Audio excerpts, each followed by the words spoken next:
ಎಲ್ಲರಿಗೂ ನಮಸ್ಕಾರ. ಇವತ್ತಿನ ವೆಬಿನಾರ್ನ ವಿಷಯ ಕಡಲೆಬೇಳೆಯಲ್ಲಿ ಸಮಗ್ರ ರೋಗ ಹಾಗೂ ಕೀಟಗಳ ನಿರ್ವಹಣೆ.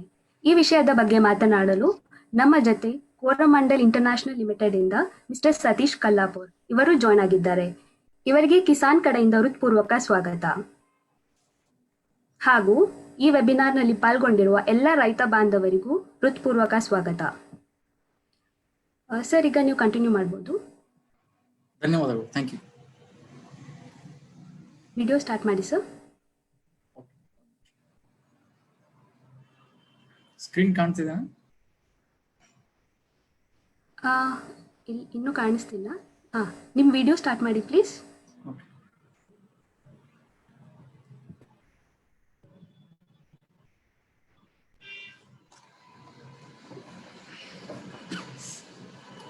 ಎಲ್ರಿಗೂ ನಮಸ್ಕಾರ. ಕೋರಮಂಡಲ್ ಇಂಟರ್ನ್ಯಾಷನಲ್ ಲಿಮಿಟೆಡ್ ಆಯೋಜಿತ ಈ ಒಂದು ಅಂತರ್ಜಾಲ ಕಾರ್ಯಕ್ರಮಕ್ಕೆ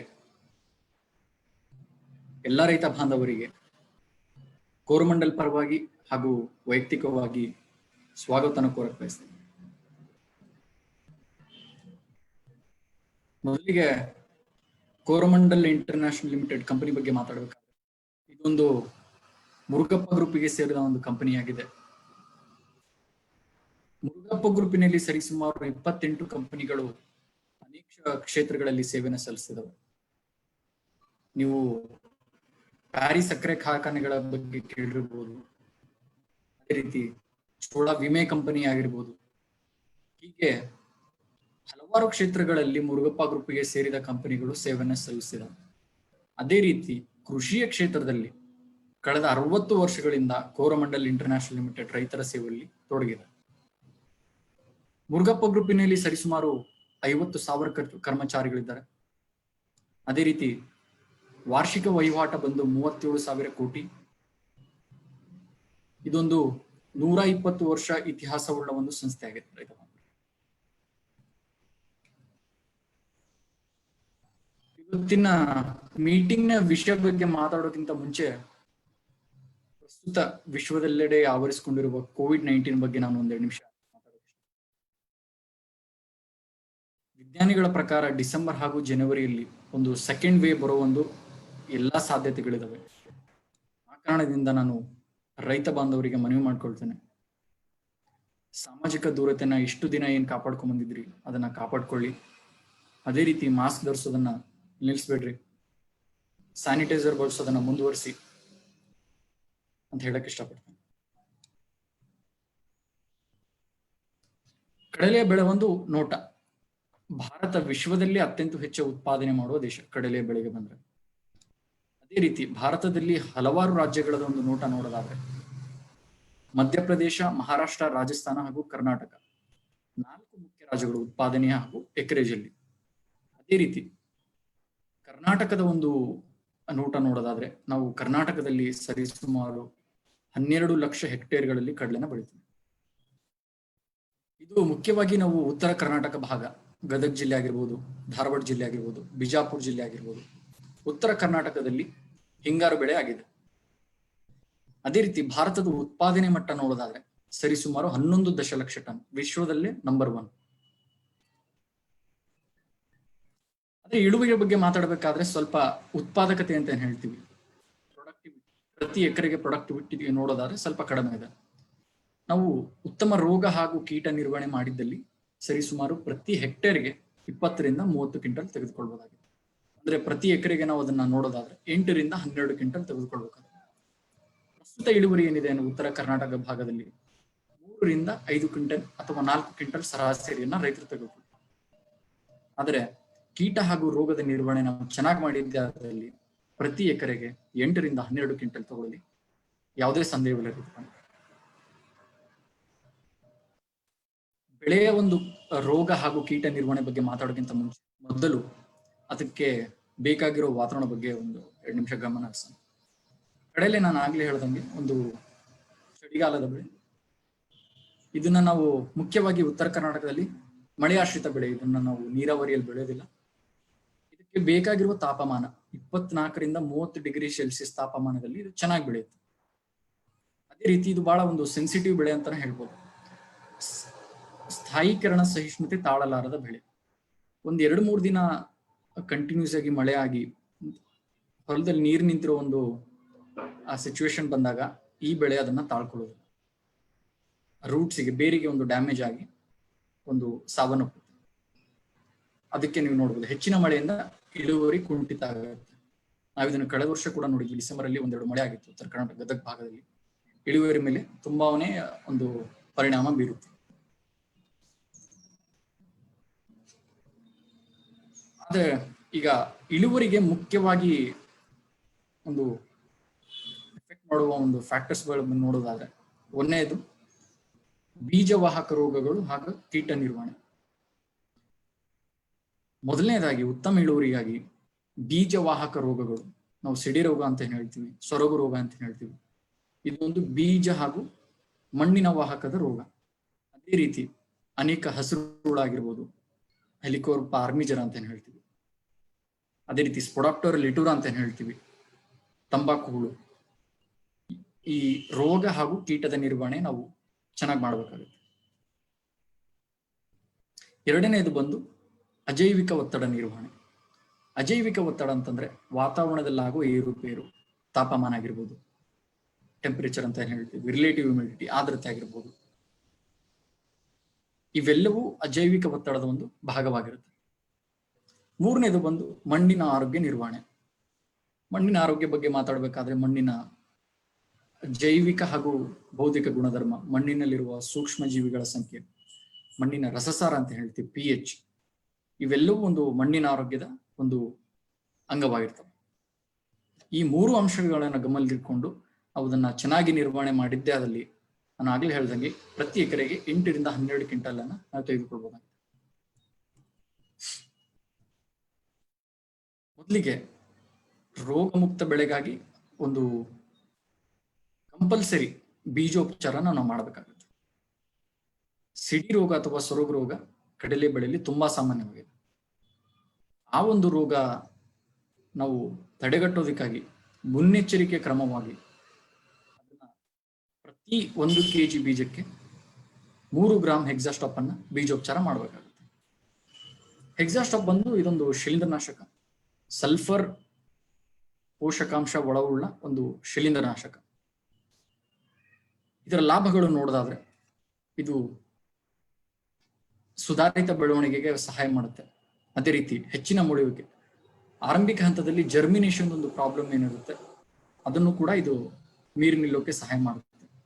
ದಪ್ಪ ಹಾಗೂ ಏಕರೂಪದ ಕಾಳುಗಳು, ಸಲ್ಫರ್ ಎಂಬ ಒಂದು ಪೋಷಕಾಂಶ ಅಂದ್ರೆ ಗಂಧಕ ಇರುವುದರಿಂದ ಒಂದು ಏಕರೂಪದ ಹಾಗೂ ಗುಣಮಟ್ಟದ ಕಾಳುಗಳನ್ನ ನಿಮಗೆ ಉತ್ಪಾದನೆ ಮಾಡುವಲ್ಲಿ ಹೆಕ್ಸಾಸ್ಟಾಪ್ ಸಹಾಯ ಮಾಡುತ್ತೆ.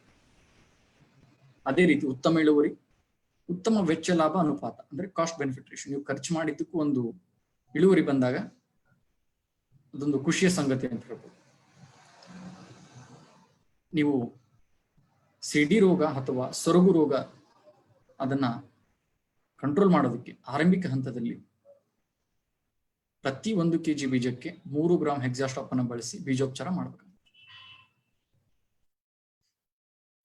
ಇಲ್ಲಿ ನೋಡಬಹುದು ಹೆಕ್ಸಾಸ್ಟಾಪ್ ಪದ್ಧತಿ. ಹೆಕ್ಸಾಸ್ಟಾಪ್ ಬಳಸಿರುವ ಒಂದು ರೈತರ ಹೊಲದಲ್ಲಿ ಒಂದು ಸಿಡಿ ರೋಗ ಅಥವಾ ಸೊರಗು ರೋಗದ ಯಾವುದೇ ಒಂದು ಲಕ್ಷಣಗಳು ಕಂಡು ಬರುವುದಿಲ್ಲ. ಇಲ್ಲಿ ಕೂಡ ನಿಮಗೆ ಗ್ಯಾಪ್ ಕಾಣೋದಿಲ್ಲ. ಅದೇ ರೀತಿ ಹೆಕ್ಸಾಸ್ಟಾಪ್ ಬಳಸದಿರುವ ಅಥವಾ ಇನ್ನಿತರ ಶಿಲೀಂಧ್ರನಾಶಕಗಳನ್ನು ಬಳಸಿ, ಹೆಕ್ಸಾಸ್ಟಾಪ್ ಅಷ್ಟೇ ಅಲ್ಲ ಬೇರೆ ಶಿಲೀಂಧ್ರನಾಶಕಗಳನ್ನು ಬಳಸಬಹುದು. ಯಾವುದೇ ಶಿಲೀಂಧ್ರನಾಶಕಗಳನ್ನು ಬಳಸದೆ ಬೀಜೋಪಚಾರ ಮಾಡದೆ ಒಂದು ಬಿತ್ತನೆ ಮಾಡಿರೋ ಹೊಲದಲ್ಲಿ ನೀವು ನೋಡಬಹುದಾಗಿದೆ ಒಂದು ಸಿಡಿ ರೋಗ ಅಥವಾ ಸೊರಗು ರೋಗದ ಲಕ್ಷಣಗಳು ಇಲ್ಲಿ ಕಂಡು ಬರುತ್ತೆ. ಆ ಕಾರಣದಿಂದ ಇದು ಬರೀ ಬೀಜವಾಹಕ ರೋಗದ ಅಷ್ಟೇನೆ ಅಲ್ಲ, ಮಣ್ಣಿನಲ್ಲಿರುವ ಶಿಲೀಂಧ್ರಗಳ ವಿರುದ್ಧ ನಿಮಗೆ ರಕ್ಷಣೆಯನ್ನ ಕೊಡುತ್ತೆ. ಕಡಲೆ ಬೆಳೆಯಲ್ಲಿ ಕೀಟದ ಹಾವಳಿ ಬಗ್ಗೆ ಒಂದು ನೋಟ ನೋಡೋದಾದ್ರೆ, ದ್ವಿದಳ ಧಾನ್ಯಗಳಲ್ಲಿ ಈ 2 ಮುಖ್ಯ ಕೀಟಗಳು ನಾನು ಆಗ್ಲೇ ಹೇಳ್ದಂಗೆ ಹಸಿರು ಹುಳು ಮತ್ತು ತಂಬಾಕು ಹುಳು, ಹೆಲಿಕೋವರ್ಪ ಆರ್ಮಿಜರ ಮತ್ತೆ ಸ್ಪೊಡಾಪ್ಟರ್ ಲಿಟೂರಾ. ಈ 2 ಕೀಟಗಳಿಂದ ದ್ವಿದಳ ಧಾನ್ಯಗಳಲ್ಲಿ ವಾರ್ಷಿಕ ನಷ್ಟ ಬಂದು 4,000ರಿಂದ 5,000. ಅದೇ ರೀತಿ ಹೆಲಿಕೋವರ್ಪ ಅಂದ್ರೆ ಹಸಿರು ಹುಳು, ಆ ಮರಿ ಹುಳುವ ಸ್ಟೇಜಿನಲ್ಲೇ ಅದು ಪ್ರತಿ ಒಂದು ಮರಿ ಹುಳು 30ರಿಂದ 40 ಕಾಯಿಗಳನ್ನ ನಾಶ ಮಾಡುತ್ತೆ. ಅದೇ ರೀತಿ ಈ ಹಸಿರುಳಿಂದ ಆಗುವ ವಾರ್ಷಿಕ ನಷ್ಟ ಬಂದು 150ರಿಂದ 200 ದಶಲಕ್ಷ ಟನ್ಗಳಷ್ಟು ಒಂದು ಧಾನ್ಯಗಳನ್ನ ಇದು ನಷ್ಟ ಉಂಟು ಮಾಡುತ್ತೆ.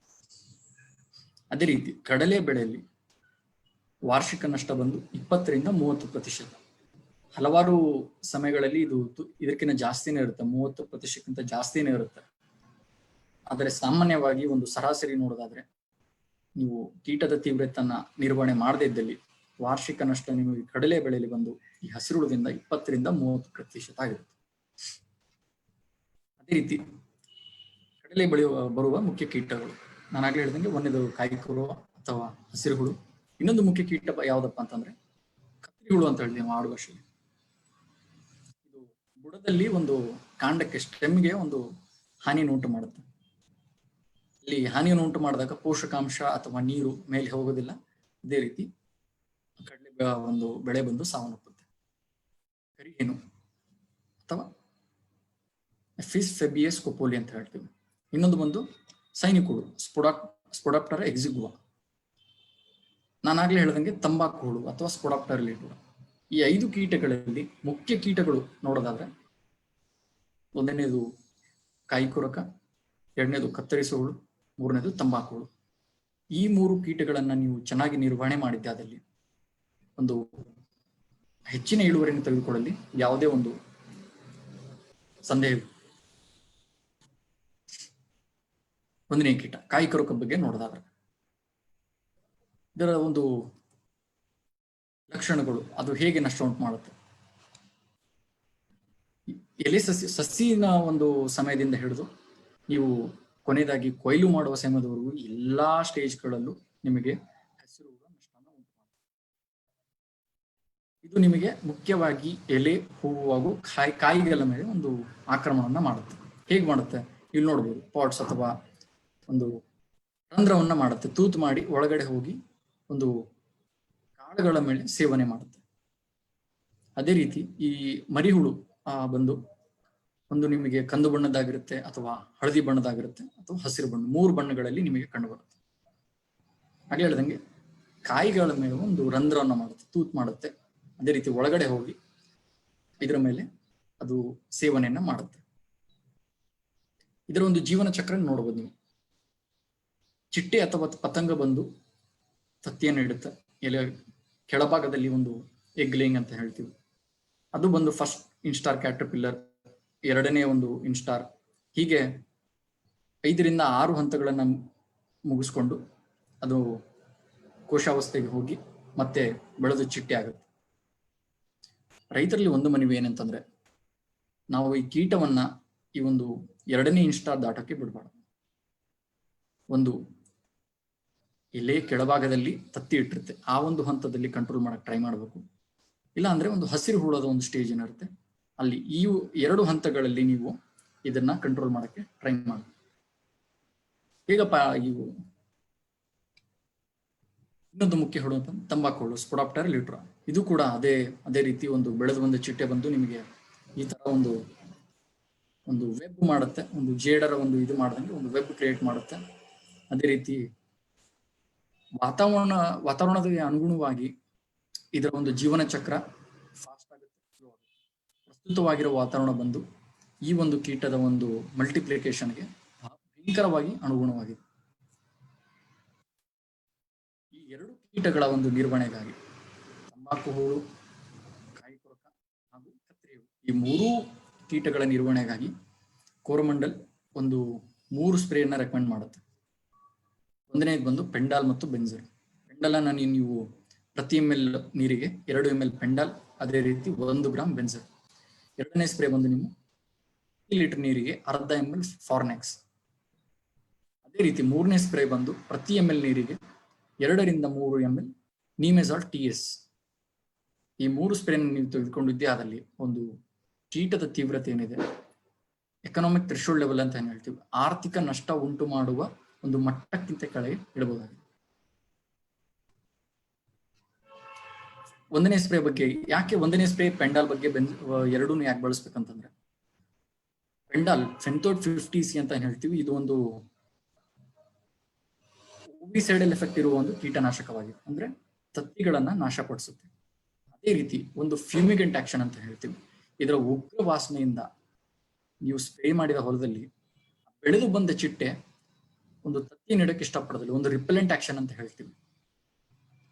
ಅದೇ ರೀತಿ ಎರಡೂ ಜಾತಿಯ ಕೀಟಗಳ ವಿರುದ್ಧ ಒಂದು ಒಳ್ಳೆ ನಾಕ್ಡೌನ್ ಎಫೆಕ್ಟ್ ಇದೆ. ಒಂದು ಲಾಂಗ್ ಡ್ಯೂರೇಷನ್ ಕಂಟ್ರೋಲ್, 10 ರಿಂದ 15 ದಿನಗಳ ಒಂದು ಕಂಟ್ರೋಲ್ ಅನ್ನ ಈ ಒಂದು ಕಾಂಬಿನೇಷನ್ ಮಾಡಿದಾಗ ನಿಮಗೆ ಸಿಗುತ್ತೆ. ಅದೇ ರೀತಿ ನಾನು ಆಗ್ಲೇ ಹೇಳ್ದಂಗೆ ಬೆಳೆದು ಬಂದ ಚಿಟ್ಟೆ ಒಂದು ಸ್ಪ್ರೇ ಮಾಡಿರೋ ಹೊಲದಲ್ಲಿ ಆ ಒಂದು ಉಗ್ರ ವಾಸನೆಯಿಂದಾಗಿ ತತ್ತಿಯನ್ನು ನೀಡೋದಕ್ಕೆ ಇಷ್ಟಪಡೋದಿಲ್ಲ. ಕೊನೆಯದಾಗಿ ಬಂದು ರೀಸನೇಬಲ್ ಕಾಸ್ಟ್ ಪರ್ ಎಕರ್, ಒಂದು ಒಳ್ಳೆಯ ಒಂದು ಬೆಲೆಯಲ್ಲಿ ನಿಮ್ಗೆ ಸಿಗುತ್ತೆ. ಈಗ ನೋಡ್ಬೋದು ನೀವು ಟ್ರೀಟೆಡ್ ಅನ್ಟ್ರೀಟೆಡ್ ಪೆಂಡಾಲ್ ಹಾಗೂ ಬೆಂಜರ್ ಅನ್ನೋ ಕಾಂಬಿನೇಷನ್ ನಲ್ಲಿ ಬಳಸಿರೋ ಒಂದು ಹೊಲದಲ್ಲಿ ಕೀಟಗಳ ಒಂದು ತೀವ್ರತೆ ಕಡಿಮೆ ಇತ್ತು, ಅದೇ ರೀತಿ ಸಂಪೂರ್ಣವಾಗಿ ಸಾವನ್ನಪ್ಪಿದ್ದು. ಇನ್ನಿತರ ಬೇರೆ ಕೀಟನಾಶಕಗಳು ಬಳಸಿದ ಹೊಲದಲ್ಲಿ ಈ ಒಂದು ಲಕ್ಷಣಗಳು ನಮ್ಗೆ ಕಂಡು. ಎರಡನೇ ಸ್ಪ್ರೇ ಫಾರ್ನೆಕ್ಸ್ ನೀವು ಬಳಸಬೇಕು. ಅದು ಒಂದು ಹೊಸ ತಲೆಮಾರಿನ ಒಂದು ಕೀಟನಾಶಕವಾಗಿದೆ. ರೈನಾಕ್ಸಿಪರ್ಜಾ ಒಂದು ಪರಿವಾರಕ್ಕೆ ಸೇರಿದ ಒಂದು ಕೀಟನಾಶಕ. ಕೊನೆಯದಾಗಿ ನೀವು 3ನೇ ಸ್ಪ್ರೇಗೆ ಬಂದು ನೀವು ನೀಮೆಜಾಲ್ ಟಿಎಸ್ ಅನ್ನ ಬಳಸಬೇಕಾಗಿದೆ. ಏನಪ್ಪ ನೀಮೆಜಾಲ್ ಟಿಎಸ್ ಬಗ್ಗೆ ನೋಡೋದಾದ್ರೆ, ಇದು ಒಂದು ನೀಮ್ ಬೇಸ್ಡ್ ಇನ್ಸೆಕ್ಟಿಸೈಡ್, ಅಜಾಡಿರೆಕ್ಟಿನ್ ಎಂಬ ಒಂದು ಟೆಕ್ನಿಕಲ್ ಅನ್ನ ಇದು ಹೊಂದಿದೆ. ಕೊನೆ ಸ್ಪ್ರೇ ನೀವು ಯಾವಾಗಲೂ ಬಳಸಬೇಕಾದ್ರೆ ಸ್ವಲ್ಪ ಮುನ್ನೆಚ್ಚರಿಕೆ ಕ್ರಮನ ತೆಗೆದುಕೊಳ್ಬೇಕು. ಯಾಕಂದ್ರೆ ನೀವು ಕಟಾವಿಗೆ ಹತ್ರವಾಗಿರುತ್ತೆ ಕೊನೆ ಸ್ಪ್ರೇ ಯಾವಾಗಲೂ. ಆ ಕಾರಣದಿಂದ ಯಾವಾಗಲೂ ಕೊನೆ ಸ್ಪ್ರೇ ಏನಿರುತ್ತೆ ಒಂದು ಜೈವಿಕ ಉತ್ಪನ್ನಗಳ ಜೊತೆಗೆ ನೀವು ಹೋಗ್ಬೇಕಾಗುತ್ತೆ. ಯಾಕಂದ್ರೆ ಪ್ರೀ ಹಾರ್ವೆಸ್ಟ್ ಇಂಡೆಕ್ಸ್ ಅಂತ ಹೇಳ್ತೀವಿ, ಅದು ಕಡಿಮೆ ಇರುತ್ತೆ. ಯಾಕಂದ್ರೆ ತದನಂತರ ಕಡಲೆ ಏನಿದೆ ಮಾರುಕಟ್ಟೆಗೆ ಹೋಗುತ್ತೆ, ಕನ್ಸಂಪ್ಷನ್ಗಾಗಿ ಮಾರುಕಟ್ಟೆಗೆ ಹೋಗುತ್ತೆ. ಆ ಒಂದು ವ್ಯೂವನ್ನ ಇಟ್ಕೊಂಡು ನೀವು ಕೊನೆ ಸ್ಪ್ರೇವನ್ನ ನೀಮೆಜಾಲ್ ಟಿಎಸ್, ಇದೊಂದು ಆರ್ಗ್ಯಾನಿಕ್ ಪ್ರಾಡಕ್ಟ್, IMO ಎಂಬ ಒಂದು ಅಂತಾರಾಷ್ಟ್ರೀಯ ಸಂಸ್ಥೆಯಿಂದ ಸರ್ಟಿಫೈ ಆಗಿದೆ. ಅದೇ ರೀತಿ ಇದೊಂದು ಟ್ರಾನ್ಸ್ಲ್ಯಾಮಿನರ್ ಆಕ್ಟಿವಿಟಿ ಅಂತಾನೆ ಹೇಳ್ತೀವಿ. ನೀವು ಸ್ಪ್ರೇ ಮಾಡಿದಾಗ ಎಲೆ ಮೇಲ್ಭಾಗದಿಂದ ಕೆಳಭಾಗ ಅಥವಾ ಕೆಳಭಾಗದಿಂದ ಮೇಲ್ಭಾಗಕ್ಕೆ ಹೋಗುವ ಸಾಮರ್ಥ್ಯವನ್ನು ಹೊಂದಿದೆ. ಅದೇ ರೀತಿ ಎಲ್ಲಾ ಒಂದು ಹಂತಗಳಲ್ಲೂ ಕೀಟಗಳನ್ನ ಇದು ತಡೆಗಟ್ಟುತ್ತೆ. ಕೋಶಾವಸ್ಥೆ, ಪ್ರೌಢಾವಸ್ಥೆ, ಅದೇ ರೀತಿ ತತ್ತಿ, ಇವು ಎಲ್ಲಾ ಹಂತಗಳಲ್ಲೂ ನೀಮೆಜಾಲ್ ಟಿಎಸ್ ಅನ್ನು ನೀವು ಬಳಸಬಹುದು. ನಾನಾಗ್ಲೇ ಹೇಳ್ದಂಗೆ ಟ್ರಾನ್ಸ್ಲ್ಯಾಮಿನರ್ ಆಕ್ಟಿವಿಟಿ, ಮೇಲ್ಭಾಗದಿಂದ ಕೆಳಭಾಗ ಅಥವಾ ಕೆಳಭಾಗದಿಂದ ಮೇಲ್ಭಾಗಕ್ಕೆ ಹೋಗುವ ಸಾಮರ್ಥ್ಯವನ್ನ ನೀಮೆಜಾಲ್ ಟಿಎಸ್ ಹೊಂದಿದೆ.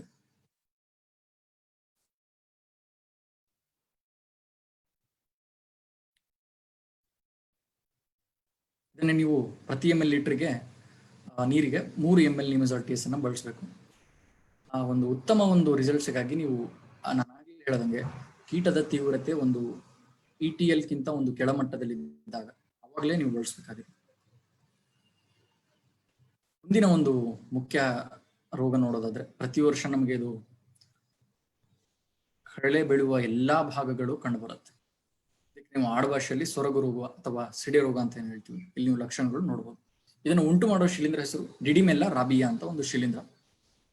ಆ ಒಂದು ಶಿಲೀಂಧ್ರ ಈ ರೋಗವನ್ನ ಉಂಟು ಮಾಡುತ್ತೆ. ಇಲ್ಲಿ ನೀವು ಇದರ ಲಕ್ಷಣಗಳು ನೋಡಬಹುದು. ಗಿಡದ ಎಲ್ಲಾ ಭಾಗಗಳಿಗೆ ಸೋಂಕು ಉಂಟು ಮಾಡುತ್ತೆ. ಅದೇ ರೀತಿ ಎಲೆ ಮೇಲೆ ದುಂಡಾಕಾರದ ಒಂದು ಕಪ್ಪು ಬಣ್ಣದ ಒಂದು ಗಾಯಗಳು ನಿಮ್ಗೆ ಕಂಡು ಬರುತ್ತೆ. ಇಲ್ಲಿ ನೋಡಬಹುದು ಎಲೆಗಳು. ಅದೇ ರೀತಿ ಇದು ನಿಮಗೆ ಎಲೆ ಅಥವಾ ಕಾಳುಗಳು, ಕಾಂಡದ ಮೇಲೆ ಈ ಒಂದು ನಿಮಗೆ ಲಕ್ಷಣಗಳು ಕಂಡು ಬಂದಾಗ ಗಿಡ ಸಾವನ್ನಪ್ಪುತ್ತೆ. ಯಾಕೆಂದ್ರೆ ಕಾಂಡದ ಮೇಲೆ ಇದೊಂದು ಶಿಲೀಂಧ್ರ ಅಟ್ಯಾಕ್ ಮಾಡಿದಾಗ ಒಂದು ನ್ಯೂಟ್ರಿಯೆಂಟ್ ಅಪ್ಟೇಕ್ ಅಂತ ಹೇಳ್ತೀವಿ, ಪೋಷಕಾಂಶ ನೀರು ಅದೊಂದು ಟ್ರಾನ್ಸ್ಲೊಕೇಶನ್ ಅನ್ನ ಸ್ಟಾಪ್ ಮಾಡುತ್ತೆ. ಅದೇ ರೀತಿ ಈ ಒಂದು ಆ ಒಂದು ಸಸ್ಯ ಸಾವನ್ನಪ್ಪುತ್ತೆ. ಇದಕ್ಕೆ ಬೇಕಾಗುವ ಅನುಕೂಲಕರವಾದ ವಾತಾವರಣ ಬಗ್ಗೆ ಮಾತಾಡೋದಾದ್ರೆ, ಹೂ ಬಿಡುವ ಸಮಯದಲ್ಲಿ ನೀವು ಸಾಮಾನ್ಯವಾಗಿ ನೋಡಬಹುದು, ಹೂ ಬಿಡುವ ಸಮಯದಲ್ಲಿ ಒಂದೆರಡು ಮಳೆ ಆಗ್ಬಿಟ್ರೆ ನಿಮಗೆ ಈ ಒಂದು ರೋಗದ ಒಂದು ಏನಿದೆ ಇನ್ಫೆಸ್ಟೇಷನ್ ಜಾಸ್ತಿ ಬರುತ್ತೆ.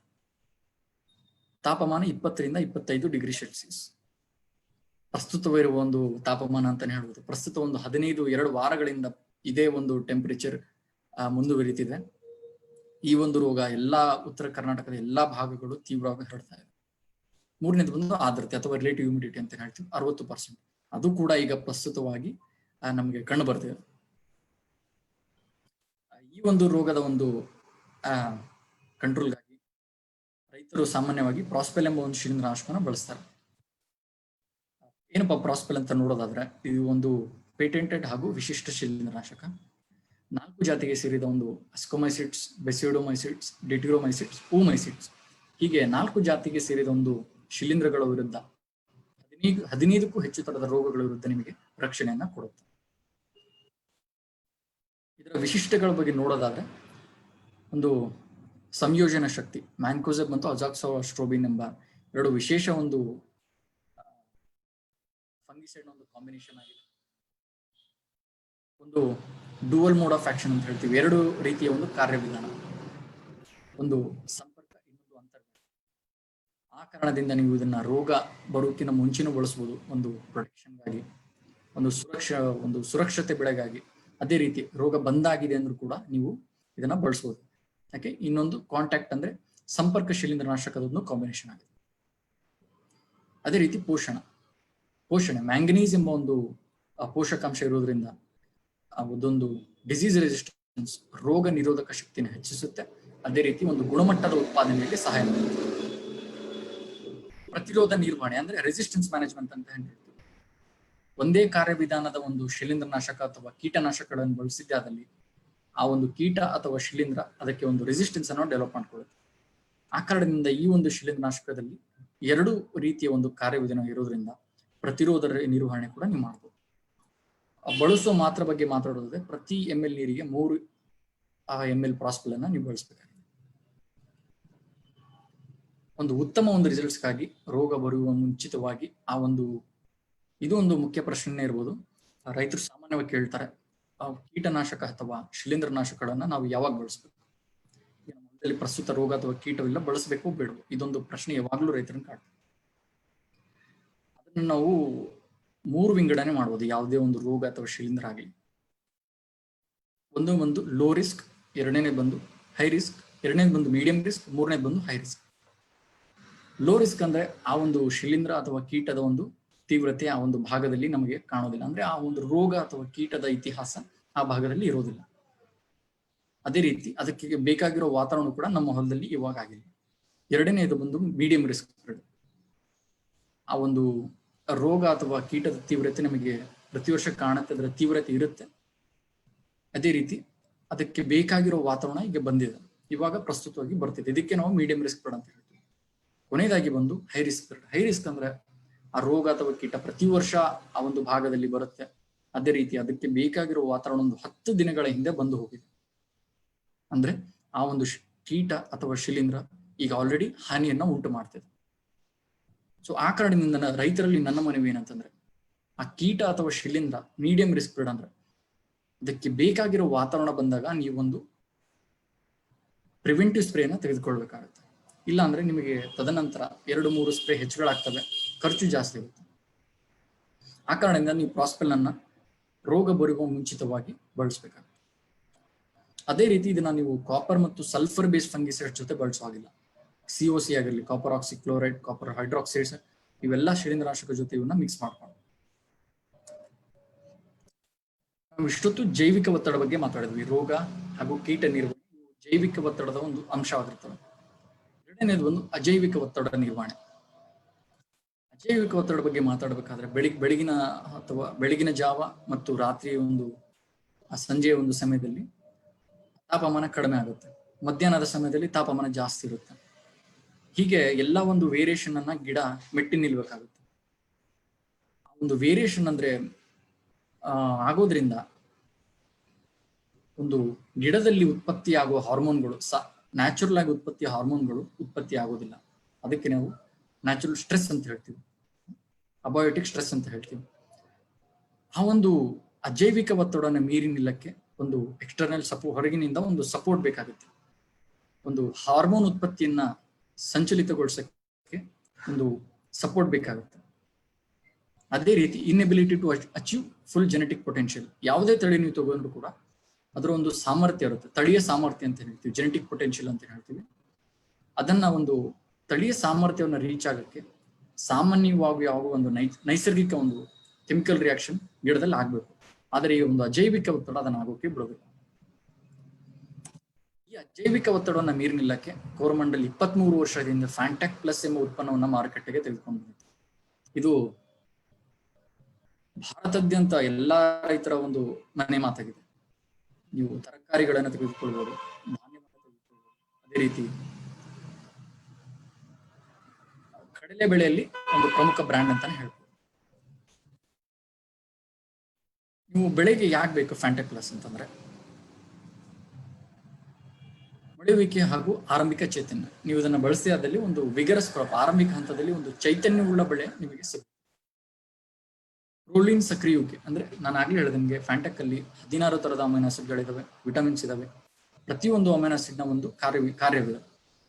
ಇಲ್ಲಿ ಪ್ರೋಲಿನ್ ನ ಕಾರ್ಯ ನೋಡೋದಾದ್ರೆ ಭೌಗ ಹಾಗೂ ಬರದ ವಿರುದ್ಧ ಸಹಿಷ್ಣುತೆ. ನಿಮ್ಮ ಹೊಲದಲ್ಲಿ ಒಂದು ದಿನ ನೀರು ನಿಂತರೂ ಕೂಡ, ಅದೇ ರೀತಿ 7 ಅಥವಾ 15 ದಿನಗಳ ಕಾಲ ನೀವು ನೀರನ್ನ ಕೊಡ್ಲಿಲ್ಲ ಅಂದ್ರೂ ಕೂಡ ಆ ಒಂದು ಒತ್ತಡವನ್ನ ನೀರು ನಿಲ್ಲುವ ಒಂದು ಸಾಮರ್ಥ್ಯವನ್ನ ಪ್ರೋಲಿನ್ ಗಿಡಕ್ಕೆ ಕೊಡುತ್ತೆ.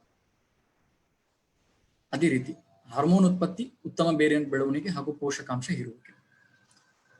ಹಾರ್ಮೋನ್ ಉತ್ಪತ್ತಿ ಮಾಡುತ್ತೆ, ಅದೇ ರೀತಿ ಒಂದು ಬಿಳಿ ಬೇರಿನ ಸಂಖ್ಯೆ ಹೆಚ್ಚಿಸುತ್ತೆ, ಅಂದ್ರೆ ಫೀಡರ್ ರೂಟ್ಸ್ ಅಂತ ಹೇಳ್ತೀವಿ.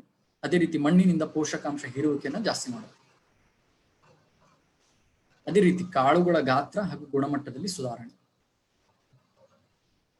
ಈ ಹೂ ಇರುವ ಏನಿದೆ ಒಂದು ಸಮಸ್ಯೆ ಏನಿದೆ ಕಡಲೆ ಬೆಳೆಯಲ್ಲಿ, ತಾಪಮಾನದಲ್ಲಿ ಏರುಪೇರು, ಅದೇ ರೀತಿ ಆರ್ದ್ರತೆಯಲ್ಲಿ ಏರುಪೇರಾದಾಗ ನಮಗೆ ಆ ಜೈವಿಕ ಒತ್ತಡದಿಂದ ಹೂ ಉದುರುವುದು ಕಡಲೆ ಬೆಳೆಯಲ್ಲಿ ತುಂಬಾ ಸಾಮಾನ್ಯವಾಗಿದೆ. ಆ ಒಂದು ಒತ್ತಡವನ್ನು ಮೀರಿ ನಿಲ್ಲಕ್ಕೆ ಫ್ಯಾಂಟೆಕ್ ಪ್ಲಸ್ ಸಹಾಯ ಮಾಡುತ್ತೆ.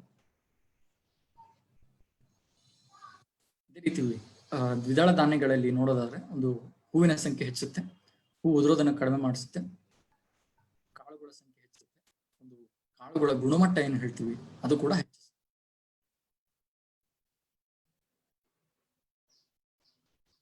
ಫ್ಯಾಂಟೆಕ್ ಅನ್ನ ನೀವು 2 ಬಾರಿ ಬಳಸಬೇಕಾಗಿದೆ ಕಡಲೆ ಬೆಳೆಯಲ್ಲಿ. ಒಂದನೇದು ಒಂದು ಹೂ ಬಿಡುವಕ್ಕಿಂತ ಮುಂಚೆ, ಇನ್ನೊಂದು ಒಂದು ಹೂ ಬಿಡುವ ಮುಂಚೆ ಒಂದು ಸ್ಪ್ರೇ ಬಳಸಿದಾದ್ಮೇಲೆ ಒಂದು 10 ರಿಂದ 15 ದಿನಗಳ ಒಂದು ಸಮಯವನ್ನು ಕೊಟ್ಟು 2ನೇ ಬಾರಿ ಫ್ಯಾಂಟೆಕ್ ಅನ್ನ ಬಳಸಬೇಕಾಗಿದೆ. ಇಲ್ಲಿ ನೋಡೋದಾದ್ರೆ ಹೆಚ್ಚಿನ ಇಳುವರಿ ಫ್ಯಾಂಟೆಕ್ ಪ್ಲಸ್ ಅನೇಕ ಬೆಳೆಗಳು.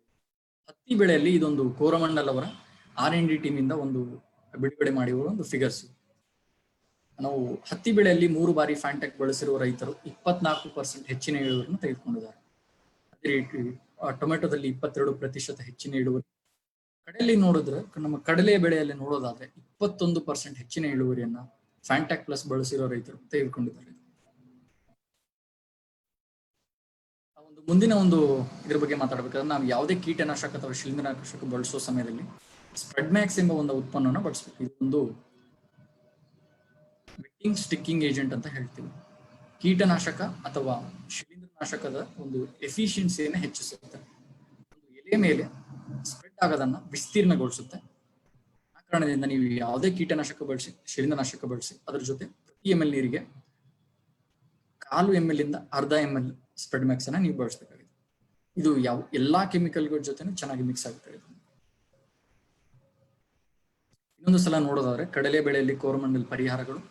ಆರಂಭಿಕ ಬೀಜೋಪಚಾರ, ಬೀಜವಾಹಕ ರೋಗಗಳ ವಿರುದ್ಧ, ಸಿಡಿ ರೋಗ ಅಥವಾ ಸೊರಗು ರೋಗ ವಿರುದ್ಧ ಒಂದು ರಕ್ಷಣೆಗಾಗಿ ಪ್ರತಿ ಕೆಜಿ ಬೀಜಗಳ ವಿರುದ್ಧ 3 ಗ್ರಾಂ ಹೆಕ್ಸಾಸ್ಟಾಪ್ ಬಳಸಬೇಕು.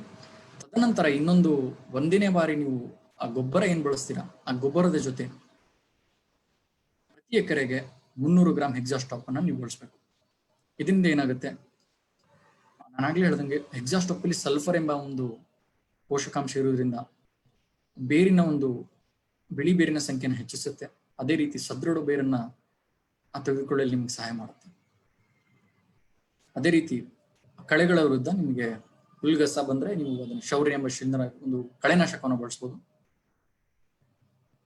ಒಂದು ಎಲೆ ಚುಕ್ಕಿ ರೋಗ, ಅದೇ ರೀತಿ ಒಂದು ಹಸಿರು ಹುಳು, ಕಂಬಳಿ ಹುಳು, ಈ ಒಂದು ಕೀಟಗಳ ವಿರುದ್ಧ ನೀವು ಬೆಂಜಾರ್ ಪೆಂಡಾಲ್ 2 ಕಾಂಬಿನೇಷನ್ ನಲ್ಲಿ ಬಳಸಬೇಕು. ಎಲೆ ಚುಕ್ಕಿ ರೋಗದ ವಿರುದ್ಧ ನೀವು ಜಟಾಯಿಯನ್ನು ಬಳಸಬೇಕು. ಆರಂಭಿಕ ಹಂತದಲ್ಲಿ ಹೂ ಬಿಡುವಕ್ಕಿಂತ ಮುಂಚೆ ಒಂದು ಚೈತನ್ಯಕ್ಕಾಗಿ ಅಬ್ಡಾಫೋಲಿಯರ್ ಎಂಬ ಒಂದು ಜೈವಿಕ ಉತ್ಪನ್ನವನ್ನು ನೀವು ಬಳಸಬೇಕಾಗಿದೆ.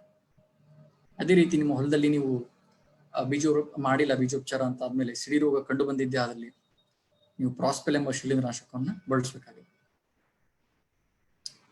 ಕೊನೆಯದಾಗಿ ನೀವು ಇನ್ನೇನು ಕೊಯ್ಲು ಮಾಡೋ ಸಮಯದಲ್ಲಿ ನಿಮಗೆ ಒಂದು 20 ದಿನಗಳ ಹಿಂದೆ ನಿಮಗೆ ಕೀಟಗಳು ಕಂಡು ಬಂದಿದ್ದೆ ಆದಲ್ಲಿ ರಾಸಾಯನಿಕಗಳ ಜೊತೆ ಹೋಗೋ ಬದಲು ನಿಮ್ಮ TS ಎಂಬುದು ಜೈವಿಕ ಉತ್ಪನ್ನದ ಹೋಗೋಕೆ ನಾನು ನಿಮಗೆ ಸಲಹೆ ಕೊಡ್ತೇನೆ.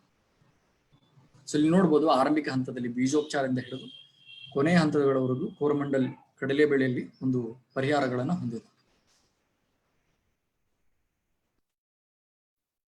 ಕೊನೆಯದಾಗಿ ನೀವು ಯಾವುದೇ ಕೀಟನಾಶಕ ಅಥವಾ ಶಿಲೀಂಧ್ರನಾಶಕ ಬಳಸೋ ಒಂದು ಸಮಯದಲ್ಲಿ ಒಂದು ಸೇಫ್ಟಿ ಮೆಜರ್ಸ್ ಅಂತ ಹೇಳ್ತೀವಿ, ಸುರಕ್ಷಾ ಕ್ರಮಗಳನ್ನು ತೆಗೆದುಕೊಳ್ಬೇಕಾಗುತ್ತೆ. ಸುರಕ್ಷಿತ ರಹಿತ ಸುಖಮಯ ಭವಿಷ್ಯ. ಒಂದನೇದು ಬಂದು ಕೀಟನಾಶಕಗಳನ್ನು ಮಾಡಲಾದ ಒಂದು ಪ್ರಮಾಣದಲ್ಲಿ ಮಾತ್ರ ಬಳಸಿ. ಅಂಡರ್ ಡೋಸ್ ಅಥವಾ ಓವರ್ ಡೋಸ್ ಅಂತ ಹೇಳ್ತೀವಿ.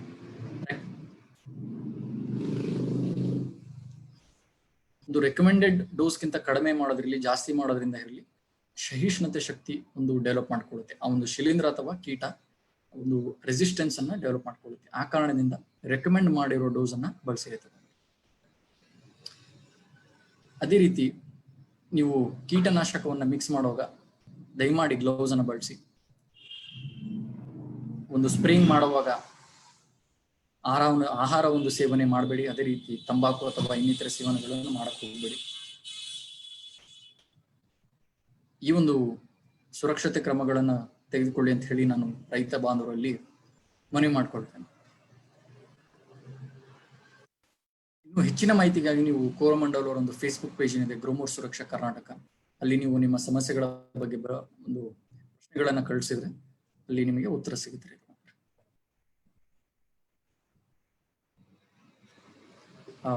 ಒಂದು 20 ರಿಂದ 25 ನಿಮಿಷಗಳ ಕಾಲ ತಾಳ್ಮೆಯಿಂದ ನನ್ನ ಮಾತುಗಳನ್ನು ಕೇಳಿದ್ದೆ. ಧನ್ಯವಾದಗಳು. ಈ ಒಂದು ಅಂತರ್ಜಾಲ ವೇದಿಕೆಯನ್ನು ಸಜ್ಜು ಮಾಡಿಕೊಟ್ಟಿರುವ ಕಿಸಾನ್ ಪ್ಲಾಟ್ಫಾರ್ಮ್ ಅವ್ರಿಗೂ ಕೂಡ, ಒಂದು ರೈತರ ಹಾಗೂ ಕಂಪನಿಗಳ ಜೋಡಣೆ ಮಾಡ್ತಿರುವ ಕಿಸಾನ್ ಪ್ಲಾಟ್ಫಾರ್ಮ್ ಕೂಡ ನಾನು ವೈಯಕ್ತಿಕವಾಗಿ ಹಾಗೂ ಕಂಪನಿ ಪರವಾಗಿ ಧನ್ಯವಾದಗಳನ್ನು ಹೇಳಕ್ಕೆ ಇಷ್ಟಪಡ್ತೀನಿ. ಧನ್ಯವಾದಗಳು ಸರ್. ರೈತರಲ್ಲಿ ಏನಾದರೂ ಪ್ರಶ್ನೆಗಳಿತ್ತಾ ಇದ್ರೆ ಈಗ ರೈಸ್ ಹ್ಯಾಂಡ್ ಆಪ್ಷನ್ ಮಾಡಿ ಕೇಳ್ಬೋದು ಸರ್. ಸ್ಕ್ರೀನ್ ಶೇರಿಂಗ್ ಸ್ಟಾಪ್ ಮಾಡ್ಬೋದು ಈಗ. ಎಸ್.